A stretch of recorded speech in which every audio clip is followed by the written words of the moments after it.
beautiful Wednesday, the last Wednesday of the month. I can't believe it. But because it's the last Wednesday of the month, it's going to be a really good one where we're going to be talking about setting up plans for March and making sure that we're only expanding our business. And the beauty of it is we're going to be using our all-time favorite platform to do it with Privy. Welcome, guys. If you're just getting here, it's Wholesaling 101, and we are glad you are in class today. Drop your bags and sound off in the chat. Let us know who you are and what market you're in.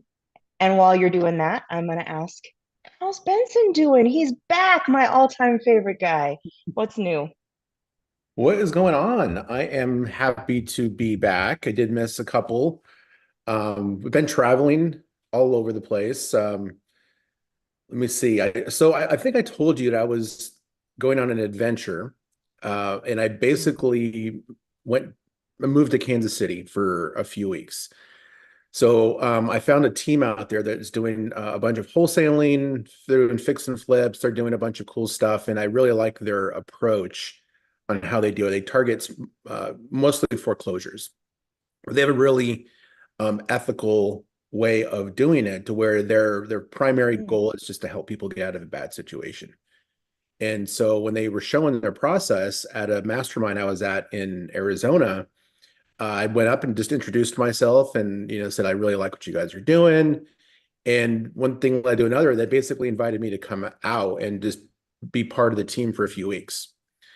So I was like, awesome, let's do it. So I basically just got in my car and drove to Kansas City, got an Airbnb out there, and just been hanging out with the team, learning a bunch of new stuff, knocking on doors, like getting in the weeds with a lot of what they're doing. And it's been a blast. Um, and Wow. then I went to go hang out with Natasha and Jamil in Arizona. So I flew out there for a few days. We did some planning for 2024 for how Astro and Privy is going to continue to grow and do some cool things this year. And I'm currently in St. Louis. So I basically, when I got back from Arizona, I drove to St. Louis where I'm sitting in my Airbnb that I have here. So I just came out here to check on some properties and make sure everything was kosher. And so I'm here now. And so I think tomorrow I may extend it, but I'm probably driving back to Kansas City tomorrow. Is that one of your properties that you're in right now? It Because is, yeah. it's so pretty. Yeah, it is. It's this is the one that it was basically like a burr. So I bought it, it was trashed, and then got it for really inexpensive price, put some money into it, fixed it up, furnished it, and it's available for rent. Um and so yeah, I'm out here right now just kind of making sure everything's kosher, and I'll be probably heading back to Kansas City tomorrow. Wow. Yeah. What a traveling circus that sounds like. Yeah. So, and then after that, Um, driving back to Colorado. So that's the next okay. drive. And for Kansas City, is it that you've got properties there? Is that why you're taking a stop there too? I'm looking at some properties. So that's where the team's located. But I Okay. chose Kansas City very specifically because it's in Missouri. Well, at least half of it's in Missouri, the part that I'm interested in. And Hmm. so I went out there to like look at some properties, potentially buy some. But I like the Kansas City market. Gotcha. Yeah. I don't know if we've ever had this combo. I was born and raised Kansas side of Kansas City. Gotcha. Yeah. Jackson County. Close to that area, yeah. Yeah. I I've tried to mentally remove myself from Kansas since I was 16. So I'm like, Oh, where did wow. I grow up? But in general, I know that it is a hot market. So I've been kind of thinking about just taking a peek over there and seeing what's new. Yeah. Um, I right, chose that market because of the data, right? So there's right. a lot of fix and flips that are happening out there. And so I was looking around different areas, different neighborhoods. And there's a few neighborhoods that I'm really interested in. And again, it's because of Privy. I'm able to do that research and, know where the best areas are to look for properties because of all the fix and flip activity. Well, okay. So first off, I can't see the chat right now. I don't think the main one is open, but I'm sure Natasha is in the back ferociously trying to get us conversation out to you guys because I want to hear from everybody today. I want to know, where are you at in your general workflow of February? How was it for you? Did you get your first deal? Are you still after your first deal? What are you all working on? Yeah. Okay, the chat just popped up for real, y'all. So, oh, sounding off. I can see it Cool. already. Hi, Vicky. I'm glad you're here. Um, Everyone, how has February been? Please let me know who you are, where you're coming from, and if you haven't had your first deal yet, drop me a one just so that I know where you're at right now in your year and your first deal, because this is really the place where we want to hone in on the practices and our favorite software that's going to help you get over that hump and go after that first deal. You're in the right place, and I'm so glad you guys are here. While that's coming in, how about we jump into Privy, show it off a little bit, and then show me what you were looking at to choose Kansas City. Very cool. Yeah, just a bit of advice for people who are putting stuff in the chat. There's a little drop down where it says hosts and panelists, or you can switch it to everyone. If you want it to just for us, just leave it on hosts and panelists. But if you want everyone to see it, just switch that drop down to where it says everyone and everybody can see it. Thank you. That's a hot Zoom tip. And I highly suggest that you do that unless there's something private that you want to send our way. We totally understand. But this is the place to network. You get further faster by having a community, by having people that you can work with and share leads and go back and forth. And everybody's here in this room to do that. So letting everybody know what market you're working in is only going to get you there faster. So please chat with Yes. everyone. Awesome. Well, so happy to be back with everybody again today. This, if you haven't seen Privy before, or if you're still getting familiar with it, I'll just kind of refresh you on what's going on here. This is what you see when you first log in. This is basically our coverage map. It explains where our data is sourced from. One of the things that makes us different than other platforms that are out there is that we're the only platform that has what's called direct to MLS data. That means that we go and we negotiate data contracts with local MLSs, and the areas on the map that are blue are those areas that are currently live. There's over 100 markets where we have direct to MLS data, and it's the same data that agents and appraisers use, but even on like steroids, I would say, because both Corianne and I are licensed agents in Colorado, and the MLS by itself is just not a great tool for doing real estate investing or real estate investing activities. Even comping is a challenge with the MLS because it's still a very manual process. So we have a raw data feed that comes into Privy, and then we curate that data and make it actionable for real estate investing and wholesaling, like everybody here is working on. So that's where the blue is at. So this is kind of how I gauge which markets we're going to go after. We've brought in the best markets first, based off of an investor. That's how we prioritize which markets we're going to go. So we've done the research to see which markets are the best. Anywhere that's pink is ones that we're currently working on. And then wherever you see black and yellow is powered by county record or public record data. And also it's called third-party listing data. So it's aggregated from like a large aggregator to bring in listings. So it's not as up to date as you would find in a blue area, but this is what you're going to find in like a PropStream or a Batch Leads, one of those other great platforms. So that's when I was trying to figure out, okay, where do I want to look for deals? And so 2 years ago now, almost, I was looking for an out-of-state market out of Colorado, and I chose St. Louis. St. Louis, we have direct to MLS data. My next phase is me looking for another market, and I chose Kansas City. So right here where it has the blue. Now, the other thing that you're going to want to use, Corian, did you have something to add? Oh no, I'm just tracking with you. You just got a mm-hmms from me. The other thing that you want to think about is, okay, where am I going to go and be able to find properties, consistent deal flow that I can go and buy? And one of the main things that you need that has to be available for you is fix and flip activity. After repair value is the most important measuring stick when we're looking for deals, right? Percentage of ARV is what we typically say. The lower the percentage, the better the deal. So you need to be looking for wholesale deals or fix and flips or in anything where you're looking for a discount in high investment activity areas. And over here on the left is how we track that. So this one that says fix and flip, if I click that button, it's going to plot on the map where all the fix and flip activity is nationwide, and it is up to date to the hour. So if something was fixed and flipped and closed an hour ago, we're going to know about it in Privy. And so that's really good for you because this will help you to basically target the right areas that are good today, not what was hot 6 months ago or a year ago, what's hot today.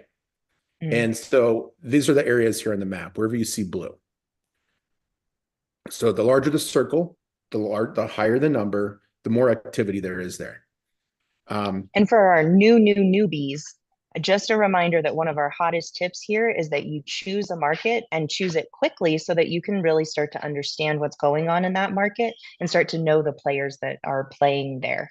So this is the easiest and fastest way to just follow the numbers into markets that are great for you to work in.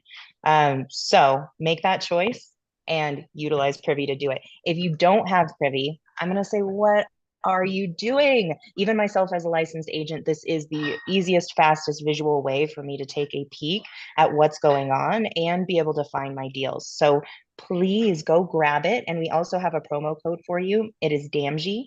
If you use that, that'll get you 30% off the annual plan or 20% off your first month if you go that route.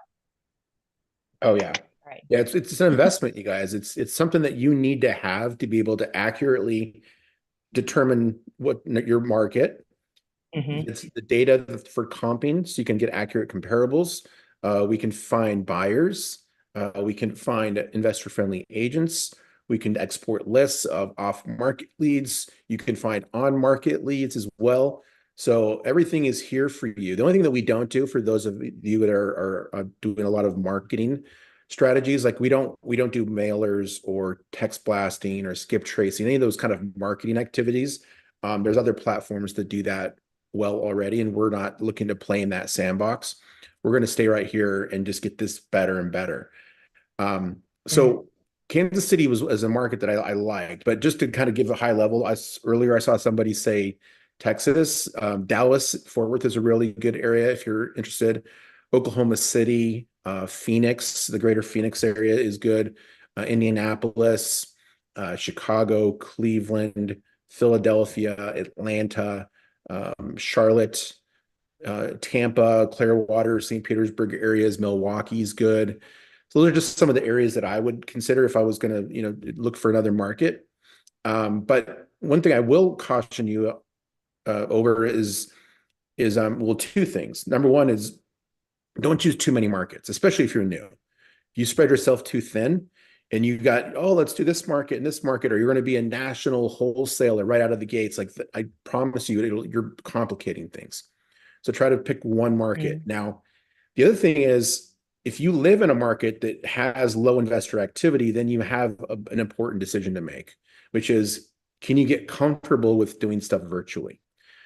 Because if you live in Dodge City, Kansas, no one's doing activity there, right? There's nobody doing flips. So you're not going to be able to successfully, consistently, and predictably build a wholesale business there. Could you stumble into one deal? Maybe, but the strategy is completely different in that strategy. So you want to find an area like this that has the investment activity, has all the ingredients that you need to be able to successfully assemble a deal, because you really do have way more control over it than you think you do. And the first piece of control is making sure you target that right city, and then also drilling down even to that proper neighborhood. So right over here, you can see this the 56 is where that hottest area is in the Kansas City market.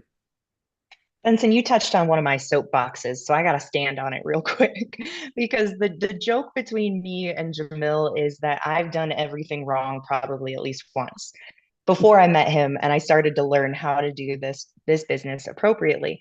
And still after having met him, I made mistakes. And one of them was I was in 7 markets at one point and with a large team, and I had many different people that were helping me within those 7 markets, but I was still the head of ACK, keeping track of all 7 of them.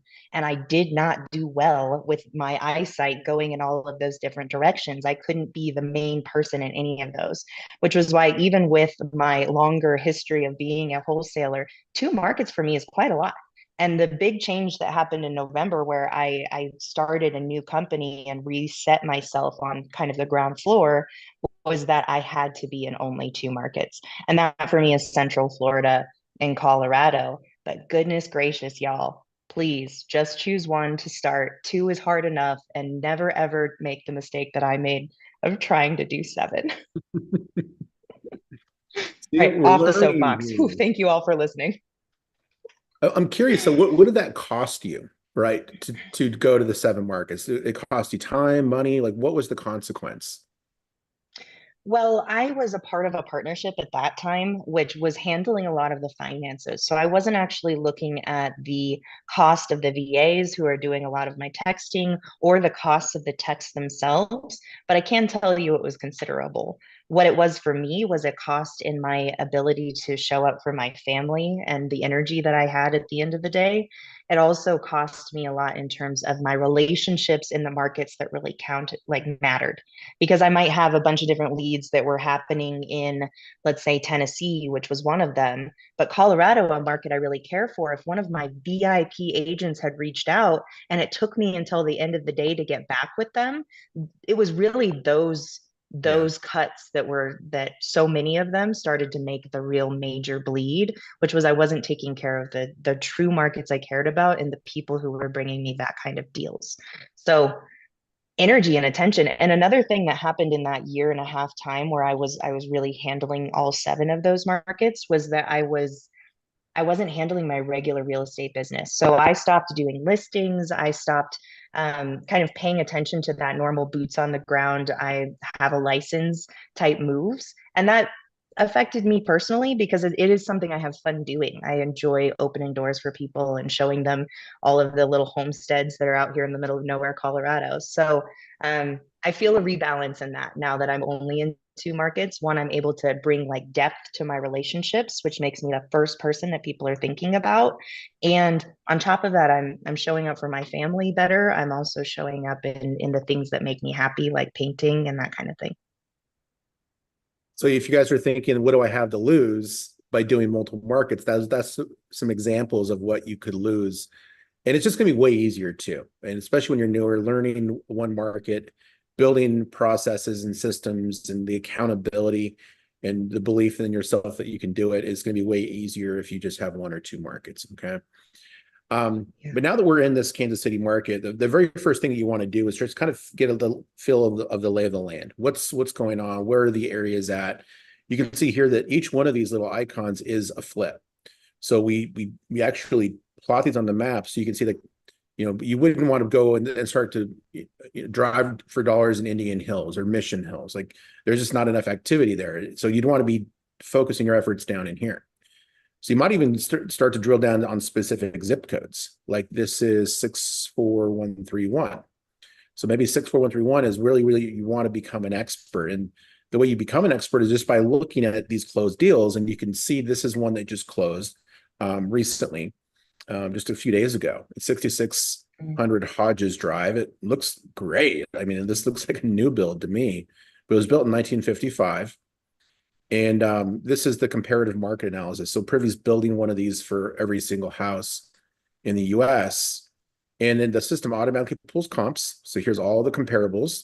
You can adjust the comp settings, like the algorithm that is pulling the comps for you by just clicking settings. You can come in and you can adjust, the delta for the square feet, what's the tolerance plus or minus, the comp radius. You can change the comp zones. Like if you knew for a fact, like you just didn't want to go south of the 67th Street here, you could, draw on the map here and adjust the comp zone so that you're staying super relevant and you don't cross over major roads. And that just adjusts on the fly. And it automatically saves into this too. So if you were to come and share this and send it to somebody, when they open this up on their computer, they're only going to see what you want them to see. So, like if I didn't like this comp up here, because like, man, it's just too high. It's probably an outlier. Let's get rid of it. Right. So we can adjust that right up in here. And then we can also do that down here. This is little eyes. But here's the house before they flipped it. Look at the difference. Wow. Wow. The roof line. Changing the roof line did wonders. That's actually crazy. I wouldn't really think about that as a design thing that could change it that much. Also, I just want to point out, like, you've just like blown past some pretty like rad things that are in Privy, but you took like 2 seconds to look at a specific area in Kansas City, and you already had neighborhood names that you wouldn't invest in because there's not enough investor activity. It was like Mission Hills and something Indian Valley or something like that. But to have that knowledge on the phone with an agent, talk about sounding professional and on top of your game. If somebody's like, well, I'm looking at the Indian Valley area and I might have something for you there. And you're able to go, oh, I'm not a fan of that particular neighborhood, but if you're a few blocks south in this particular neighborhood, now that's the action I want to talk about.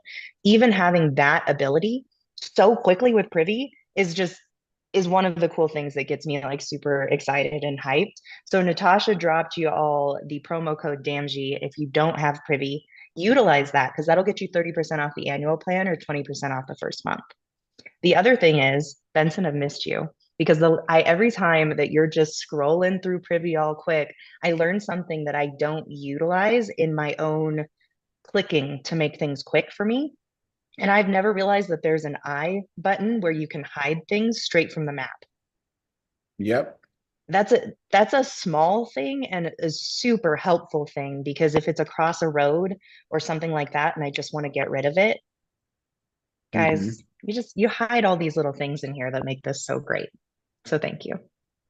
Yeah, no problem. I'm glad you pointed that out because I do take for granted a lot of what Privy does because I use it every day. And, it's for me, it's like it's second nature, but that just goes to, reps, you guys. Just if you practice, even if you're not like currently like looking for a deal, or if you're just not currently, you don't have a property to analyze because you don't have any leads, like get in the system and just use it every day. It'll start to become second nature, and the technology becomes a lot less scary when you just get into it and you use it and educate yourself. There's a lot you can learn about the system, but also more importantly, the areas you're targeting.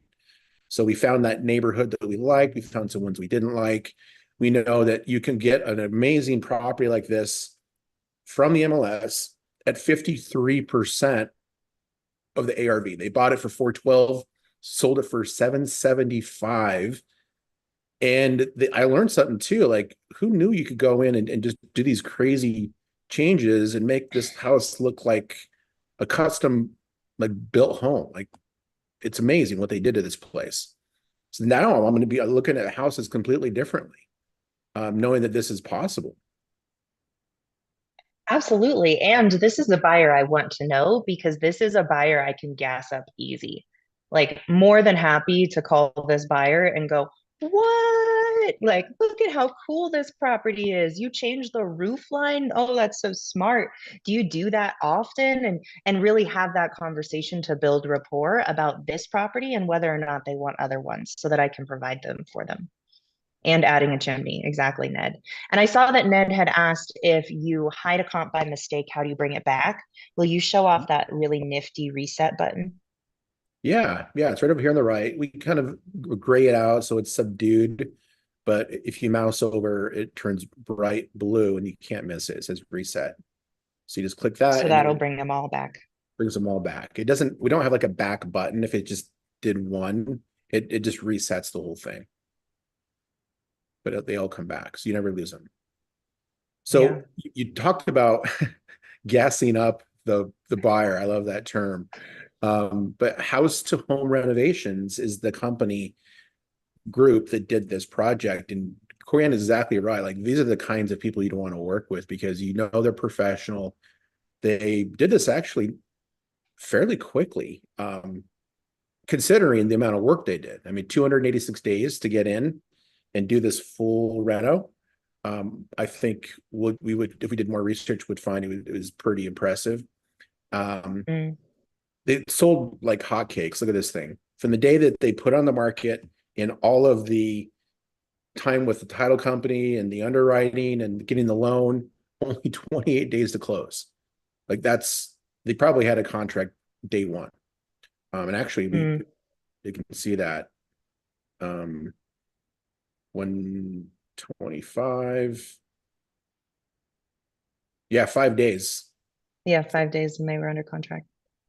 They went to under contract. And then as soon as what's cool too, you guys, is see right here, we don't have the final sale yet. That's because the county is still working through their process of trying to file to record this thing.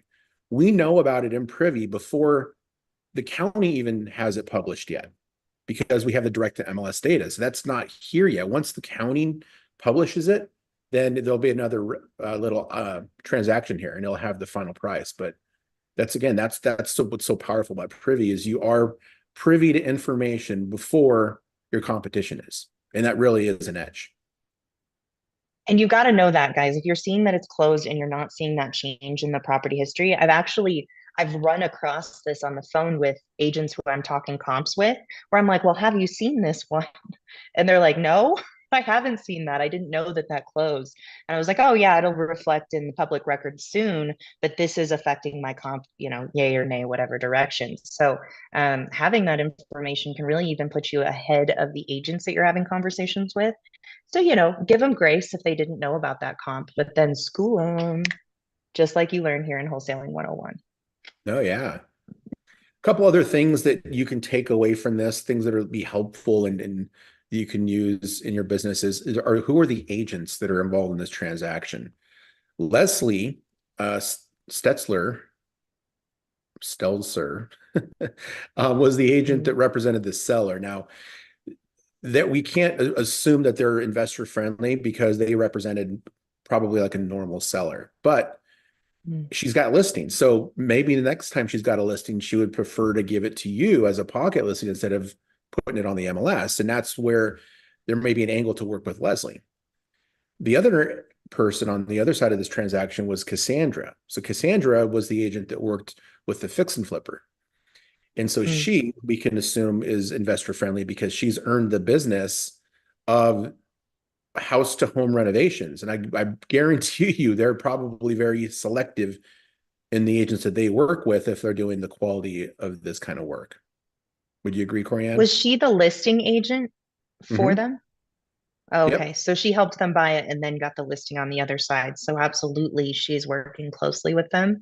And uh, I get excited about this because I think a lot of things that people might waste their time on when they're approaching this business the first time and they're really going after that first deal is working with or spending time on the phone with agents that aren't doing the work.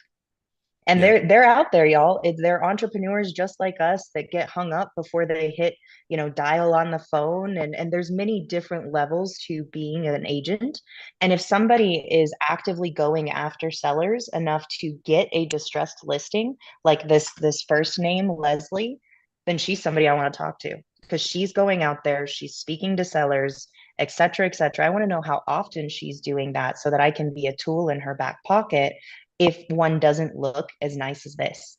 Because it was totally flippable, but it also looks like you could have lived in it if you bought it just as is, which is a perfect opportunity for something to end up coming to market, but still being good for a flip.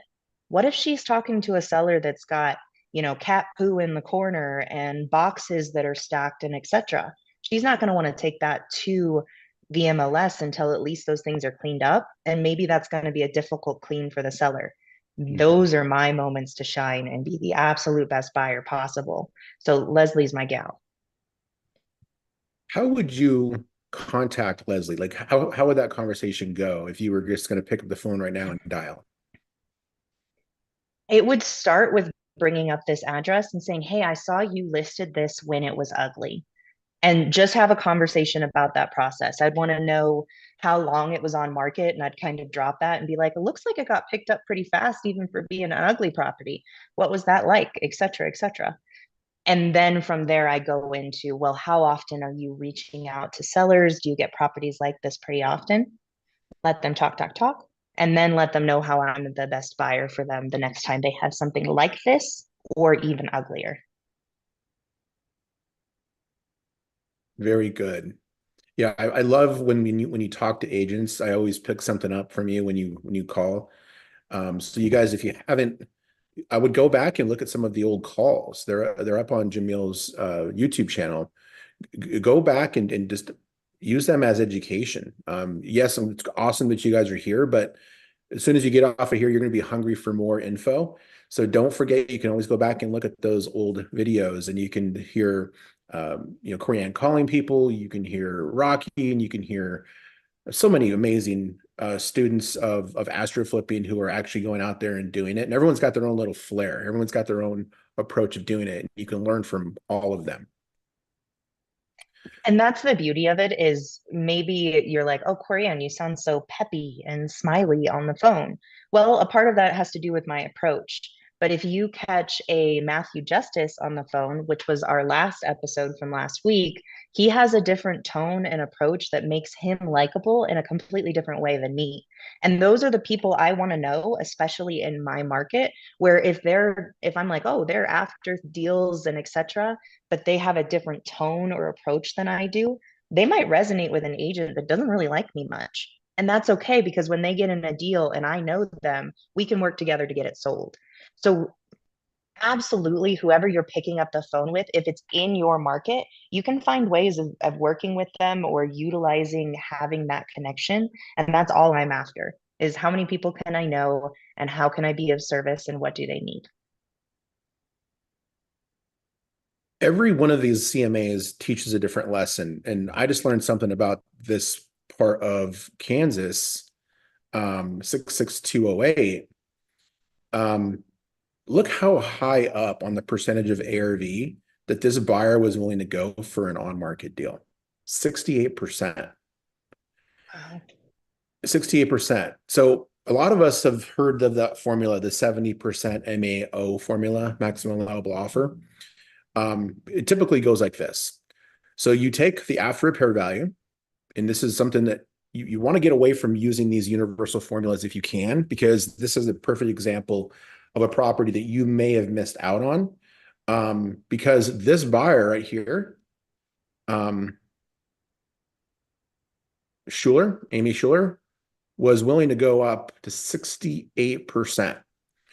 And so let's say you could get it at, oh boy, maybe 65%. There's a 3% margin there that you could have as an assignment fee. Mm. So this property sold for 413,000. Okay, so let's just apply the 70% Mayo formula to this. Times 70%, that brings us down to 289,100. Then what you would typically do is subtract out the construction costs to get to your a number, and then probably even subtract out your assignment fee. So this property is, let's see, it's 1,000 square feet. So let's just say it was what, $40 a square foot, Corianne, on the construction cost, Oh, yeah. maybe It's about where 50, I'd land. 60. Let's just say, okay, let's say 50. So that'd be $50,000 construction budget for this house. So subtract 50,000. It takes us down to 239. Now we still have to make some money on our assignment fee, right? Well, let's just say we wanted to make 5 grand. So if you were using the mail formula and you came across this property, you would have offered 234,000, whereas Amy was willing to go up to 280,000, Mm. $50,000 more than what you would expect a buyer to pay. And this is where that local market education becomes so important, and understanding what the buyers on the ground in that market are willing to do, because we would have all missed this deal if we hadn't learned what Amy was willing to pay for it. Hmm. I love that quick, quick and dirty breakdown in terms of how to catch potential. Because let's say you already had the in with this seller or this agent. They came to you with it first, right before they took it to market, and you were able to lock it up at a 235 or a 240, and you knew that Amy was interested in paying a 280. Well, you just made yourself more than $5,000 on a wholesale fee, that's for sure. Oh And you yeah. might even be able to sell it to her for 270, making yourself 30K instead of 40K. Oh, drat. But she loves you now. You just got her a discount. You did the negotiating work for her. So believe me, she'll be back for more. And that's kind of the beauty of it is knowing these numbers, knowing the data is what helps you just skyrocket in the game because it's both that data and that relationship. So it's a little bit of both, and that's what gets you to your wholesale fee. Yep. So this Ding, is ding, fun, ding. you guys. I could spend all day just looking at houses, right? Educating myself and becoming up to speed on what's going on here. So if you haven't selected your market and you're kind of thinking, man, I don't know if I would feel comfortable doing virtual, this is how you get comfortable doing it. It could just be Mhm. could be your own backyard too. But once you know what the operators on the ground in that market are willing to do, what they're willing to pay, what percentage of ARV, what areas they like, then now you're on the same level as they are. And then at that point, it's just now it's time to find the buyers, which we were doing already, right? We just found two Mhm. buyers. We got Amy and we got that other homes company, but you can export all of this. I think it's worth the exercise to go through and look at each one because you're learning as you build. But if you want to just export all this to a CSV file, just click download and you can export this into a CSV and it will have the subject property on it. It'll have the actually might as well just do it. I can, instead of Yeah. explaining it to you, I can show you.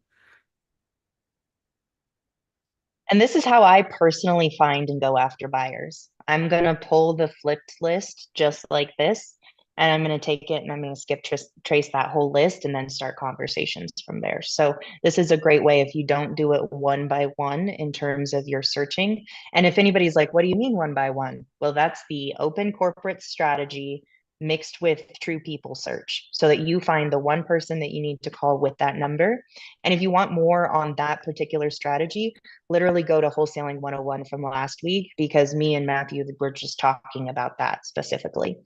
But this is allowing me to have access to a lot more buyers at once so I can put them into something like a CRM system and start reaching out and going, hey, I noticed you did a flip in Lawrence, Kansas. I'm curious, are you still doing more of those? And that's guys, this is invaluable getting something this easy and quick. But I didn't mean to cut you off, Benson. Where do we go No. from here? Um, so we're in the spreadsheet. There's a lot of noise in here. A lot of it I don't even use, like the property info, like right in here, the bedrooms, bathrooms. But what's important here is that you want to know the subject property address. That often will be one of the inputs if you're going to skip trace. The name of the company, and then also their mailing address. So column AD right here is the mailing address of the flipper. So those two addresses, when you put it into the skip tracing company, is what you're going to be looking to do. And then at the very end, which is this is the one of my favorite pieces, is we got the link to the comparative market analysis for that house that was flipped. So we add this right in here. And what I've done is created a custom field in my CRM. Um, and when I uploaded this into the CRM, I line this field up right here with that, and it's just one click away. I can be in the CRM working through it, click, and it goes right to the CMA, and I get the updated comps. This CMAs are live, so if there's a new comp that pops up, a new sale, a new active listing, it will adjust live. Even if you click that link a month from now, it will be that day's comps, not the comps that were there when you exported it. It updates live. And if anybody missed that, because honestly, it was so smooth and then it was like data overload. And so if you're not used to that particular method, will you show us the clicks again? How do we find the whole spreadsheet of potential buyers?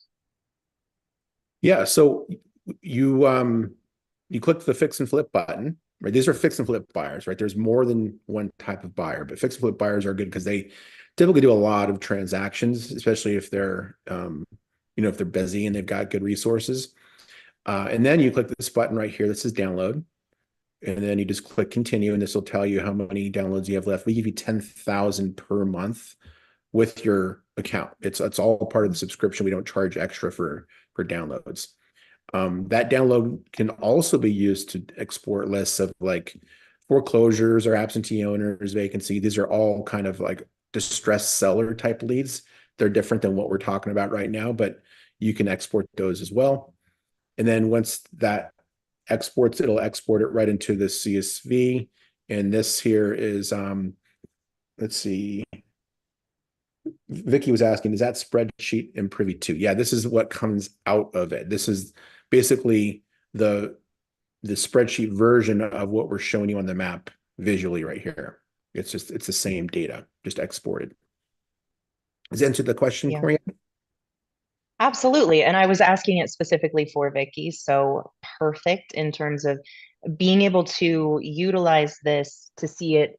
I mean, there's the one method. And if you're starting fresh in a market, I highly suggest you do the clicks. You quite literally go into each particular property and you look at it visually to see what the difference is that's creating that separation of ARV. But then once you start to know your market and you're rocking and rolling and you want to reach out to more people, that's when you use this method of let's switch it over to a spreadsheet. Let's take this and get it skip traced, and then let's start doing some mass outreach. And for anybody that is maybe in that newer position where, okay, Privy is the one thing I'm going to invest in.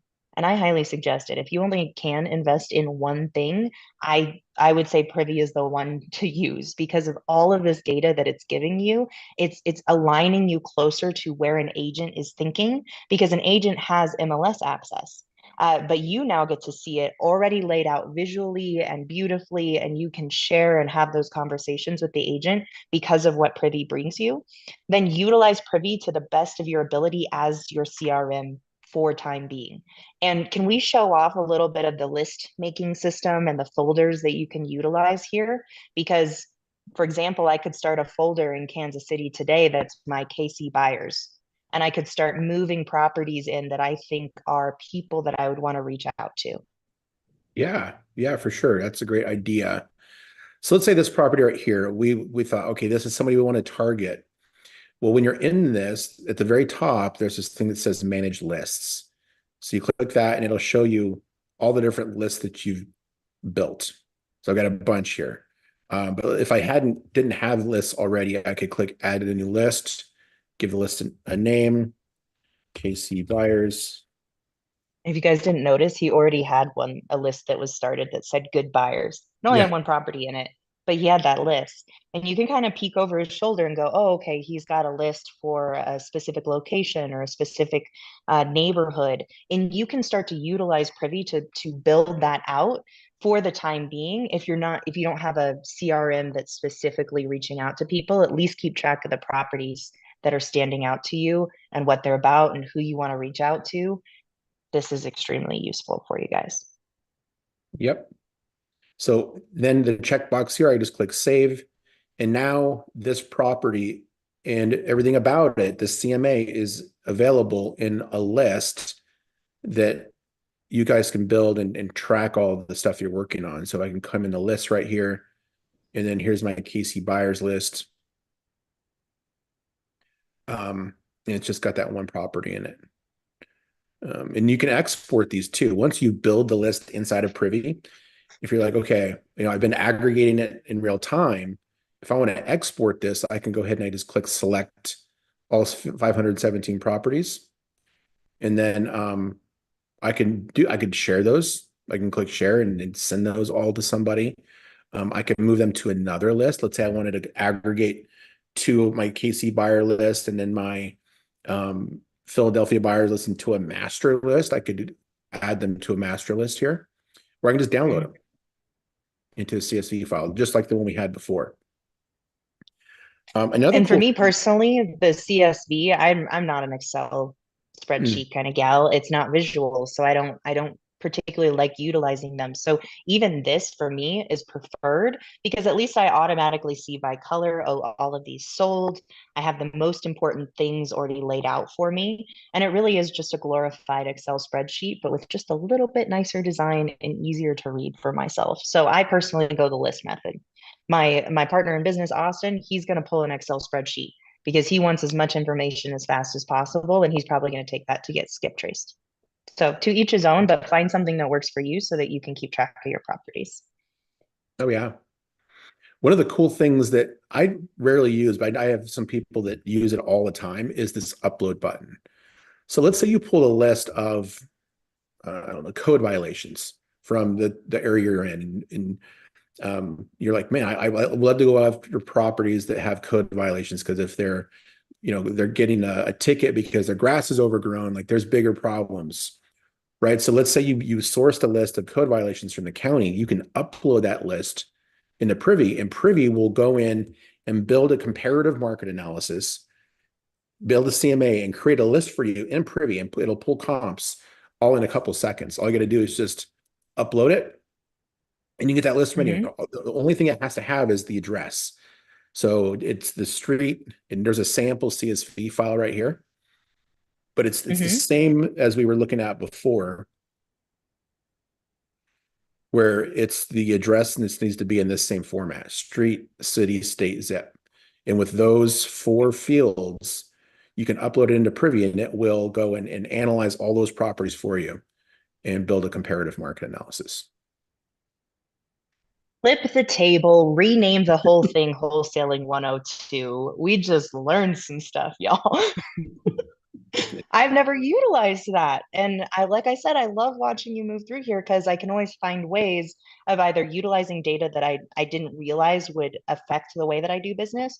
Or for example, that's maddeningly smart. My brain is trying to come up with all the different ways that I might be able to use that. So I'm going to try this week, y'all. I'm going to see what I can do with that. Thank you, Benson. Yeah, and once it's in here, here's another cool thing you can do is you can map all those on just its own map. So right down Mm, here, I got Denver Front Range Fix and Flip. I can click this little button right here with the it's like a map icon, and it will mm-hmm, map those for you and also tell you the status of all of them all at once. So all those properties, um, here's those ones that are the 203 properties. mm-hmm, So if I had pulled that list, let's say it was a foreclosure list, and I clicked map, it'll show all the houses on the map, but it'll also show you the current status. So if any of those are listed, you'll know because it will be green on here. If any of them are under contract mm-hmm, or pending, they'll be orange and yellow, and then the sold ones will be red. And then again, that's only possible because we do have that real-time MLS data in here. So there's a lot of mm-hmm, different reasons why that's important, especially if you're doing a lot of, say, off-market marketing. You don't want to go and knock on someone's door if that house is listed. If when a house goes into foreclosure, one of their options is to list the house with an agent. And so you could easily just upload that list into Privy, or if you pull the list of foreclosures from Privy, it'll show you the current status. So that if it's already on the market, there's no point in you going to talk to them. You just offer through an agent, and you don't have to go direct to mm. sell. Y'all, if you don't mind, will you please drop something in the chat? If you've learned something today, if you love Benson as much as I love Benson, anything that doesn't leave me here being a total nerd on my own, because I'm so freaking excited about how you can use Privy and this data to be an awesome wholesaler out there in the world. So if you don't have Privy, I highly suggest it. Please go grab it and see what you can do with your business to get that first deal utilizing all of this information. And we have a promo code for you. It's one of my favorite last names. It's Damg. And if you use it, that'll get you to 30% off the annual or 20% off the first month. I see a couple questions that have popped up, and one of them I don't know the direct answer to. So, Benson, aimed at you. Gail asks, can it show you just off market solds? Just off market solds. I Mm-hmm, don't know if I fully understand it. So this right here mm-hmm. are all so off market solds. Well, I know that it's showing off market solds because if I click on something that is a flip, and I can see that it's sold off market to that flipper, it's clearly pulling that data. But if I wanted to search for anything that had sold just off market, I'm not sure if that's something we could go after here.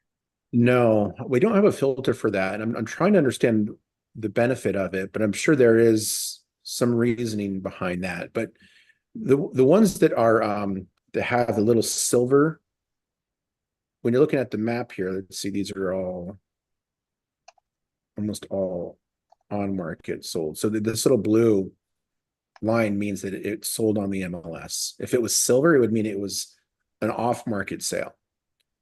So no, we don't have a filter for that. Okay. But somebody Put asked that on about, the long list of maybes to add to Privy. well, our team will build anything if there's enough of a reason to do it. That's why I was wondering like what the use case is for that. That would be helpful. Ron had a Holler question. at Gail if they're still here. Feel free to share that information as to like why you would want that data. Now, what did Ron ask? Ron asked, is there a spreadsheet or a link you recommend to make sure you are calculating the construction cost per square foot nationwide? This will help for virtual wholesalers when calculating repair cost. Boy, that would be an amazing resource if it existed. I don't know of a resource like that, Ron, that tracks in real time what the average cost per square foot is to do a rehab project nationwide or even in specific states. Um, I can, I would do some research. So when you're talking to buyers, there's a way of asking, well, when you're asking about their buy box, what price per square foot do you use to estimate your costs? Right. That's Mhm. a question I think a buyer would probably want to help with. Like, oh, I go off of $60 a square foot. Or usually it's like a different tiers. Well, like in Denver, for example, like a like lipstick, kind of just very superficial cost per square foot in the Denver market. It's probably around $30 a square foot. And then if you're going to do like average, probably $40 to $45 a square foot. And then if it's something that's Mhm. luxury or there's like major systems to replace, like roofs or furnaces or windows, then you might get upwards of $80 a square foot. Um, so how would you go about that, Coriander? Like trying to figure out what price per square foot to use in your target area? Oh, there's only one way, and it's asking. Yeah. I have to go after buyers. I have to ask them what are they after, and then ideally I can just like on Privy see a flipped property, say, "Wow, this is beautiful," and I can see you bought it at this percentage of your after after repair value. Now, tell me, how much money did you have to put in per square foot? Because that's showing the whole spread, but some of that is money in on the repairs. And they'll tell you because they keep track of that, because that is the difference. The 25 per square foot to the 45 per square foot is quite literally the difference between how much money they're making at close. So they have that on point. In fact, I asked a buyer recently about Fort Collins in Colorado, and he downloaded me. He was ready for this question. And generally, he was like, "Well, if it is a high needed property, like if I'm taking out a wall in any place, then I know that I'm up there quite heavily towards the 65 to $70 per square foot because of the amount of elbow work that I got to get in the door." And generally, those costs are going up, guys. Like every flipper is handling the fact that inflation means they've got to pay more of their boots on the ground when they're whacking hammers inside that property. So they have to be aware of those shifts. But then he said, I recently closed a property in this neighborhood, which I like a lot because it's close to where I live. And on top of that, I did most of this elbow grease style. So cost per square footage for me in that space was $19 per square foot. That's very low in comparison to what some of my other buyers might have. So you betcha I wrote that down. Hey, this buyer is willing to put in elbow grease in his own time to bring down cost per square footage if it's cosmetic. As soon as he needs a contractor to be able to knock out a wall or do something that he can't do with his own muscles, the numbers are astronomically different. So that helps me know what types of properties to bring to him and how to sell him those properties. So ask away and collect information because everybody's going to have a slightly different answer, but it's going to make you a better wholesaler to really listen to what those answers are.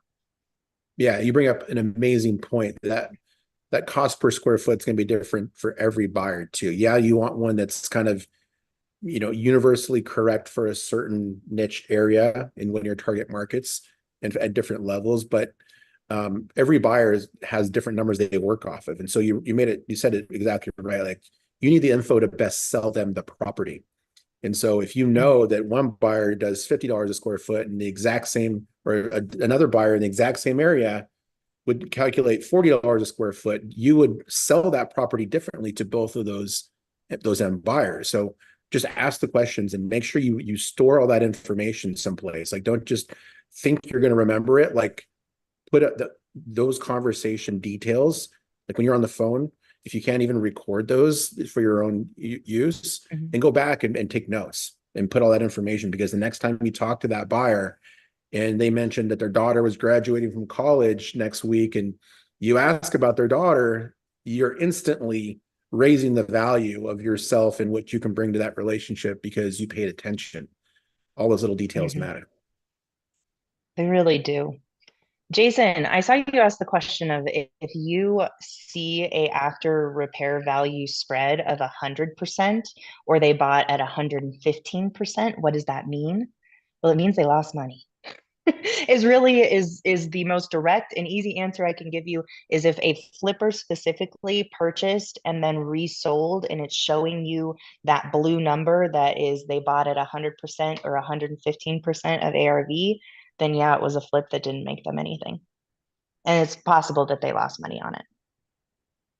Yeah, when it comes to privy, though, when you click this button that says fix and flip, we automatically Hmm. only look for properties that were purchased below 75%. So Hmm. that's already baked into that. So you're not looking at buyers who are losing money, because you're only going to work with them once because they're probably not going to flip again. Um, you want people who can buy right and still make money and then do another deal. That's who you want to spend your time on. Ricardo from YouTube Absolutely. had a question. How can you use it to find creative or sub two deals?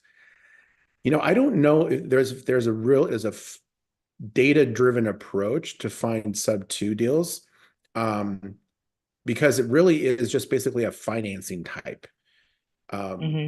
A sub two deal can be high equity deal, it could be a low equity deal, it could be a foreclosure, or somebody's listing something at retail.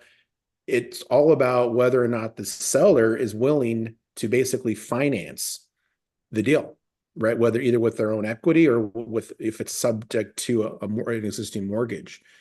So I don't know if there is one, but we were talking when we were in Arizona last week with Jamil's team. Pace also had some representatives there, and one of the things they asked about was looking for more mortgage data.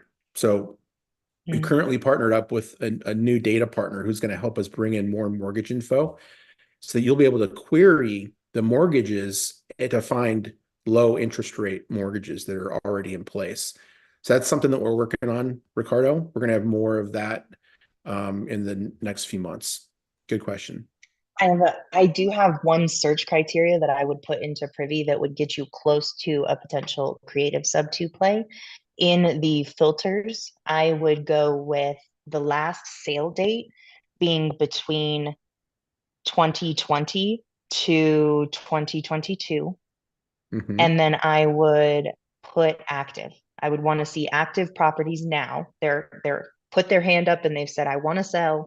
But the last time that the sale happened was between those years. You can almost bet that they purchased with a low interest rate and that they don't have a lot of equity yet. Classic sub two play. Oh yeah, that's an amazing um, piece of advice there. So that's how you would do the date range, and then you would just come up Yeah. here and choose active, and then those Hmm. people who have their houses on market and said they're ready to sell, and you know what price they want to sell it for. You just have to convince them to sell it based on terms.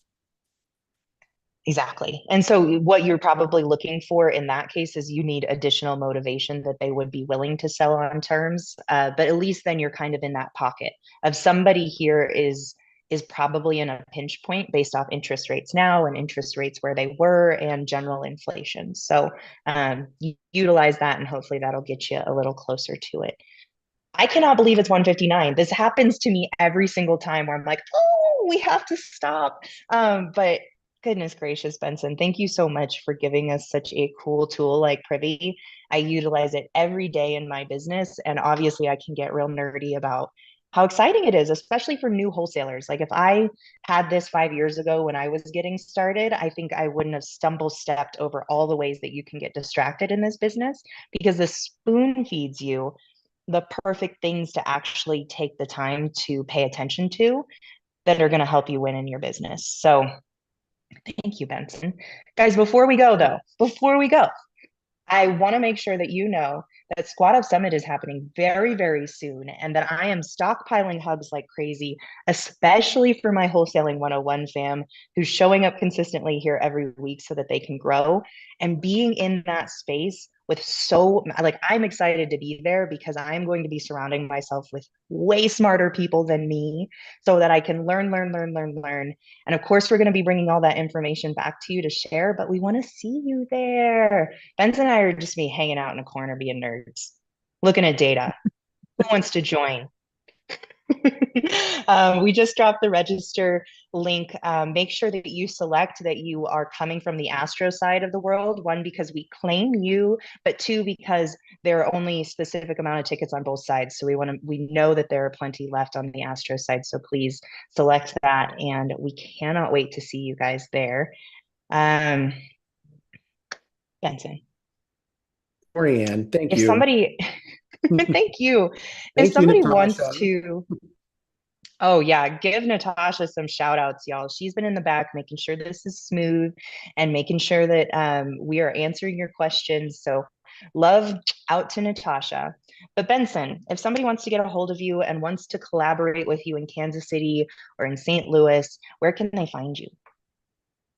They can find me on my socials. You can go to Benson underscore REI or Benson REI on both Instagram and on TikTok. And then I'm on Perfect. YouTube too. I got a bunch of videos on YouTube. So if you just Google me, would love to get follow there. I'm really going to be spending a lot of time this year creating valuable content and education for everybody. So keep an eye out for that. Awesome. Thank you, Benson. And if anybody needs help in Colorado or Florida, you can find me on Instagram or YouTube at Corian Wright, making it nice and simple. Thank you, everybody, for showing up and making this a part of your week. We look out for names. We love you guys. We want to see you succeed. So keep coming back and telling us what questions you have, and make sure and keep us updated if you have any wins. We're always here to celebrate y'all. Have a wonderful rest of your week. Go kick some